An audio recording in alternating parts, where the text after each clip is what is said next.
جاي اقول لك 4 حاجات مهمين جدا عشان لما تعرفيهم وتعمليهم هو اللي هيندم ويشوفك بشكل تاني خالص. بمجرد ما بعد عنك اكيد بتقولي لنفسك كلميه او عاتبيه او لازم يحس انه غلطان.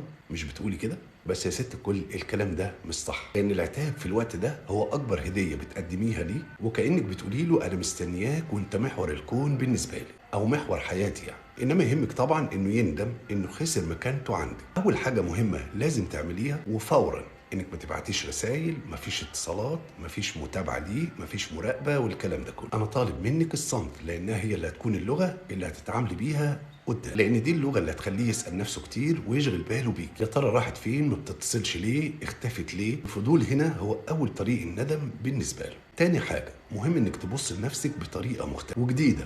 ده مش علشان يرجع لك، ده علشانك انت، ده في المقام الاول. عشان لو شافك بالصدفه من بعيد او من قريب شايفك انت عايشه حياتك كويس جدا وبقيتي تهتم بكل شيء فيها، حصلش العكس يعني. وقتها هيحس بشعور الفقد، وهيحس كمان انك انت كنت اضافه مش عبء عليه. تالت حاجه وهي الاستغناء. يعني مهم جدا انك تبقى عارفه قيمه نفسك. يعني لما حياتك تبقى ماشيه افضل من غيره اللحظه دي هيبدا يراجع حساباته. والندم هنا مش بيجي بالخناق، انما الندم الحقيقي بيجي لما يحس او يعرف انك بقيتي بعيده المنال. رابع حاجه هو انك انت تخليكي غاليه في ردك. يعني لو حاول يبعت رسائل كده علشان يجس النبض زي ازيك مثلا والحاجات دي، ردي برقي وباختصار شديد جدا. والهدف هنا هو انك انت ما تبينيش انك قاعده مستنياه على نار، خليه يحس ان مكانه اتقرشف. ولازم علشان يرجع لك يعمل مجهود اسطوري وخرافي، وساعتها انت صاحبة القرار في النهاية لانها حياتك. انا وصلتك هنا لنقطة انه يندم ويعرف انه كان معاه انسانه مش هتتعوض. وببقى شايف في الحالتين سواء رجل او امراه ان اقوى رد فعل في البعد هو النجاح. الندم الحقيقي مش اننا نوجع بعض، الندم الحقيقي هو ان الشخص ده يشوفنا في مكان افضل مما كنا عليه، وان الشخص ده ملوش مكان فيه. قولوا لي بقى ايه اكتر حاجه بتخليكم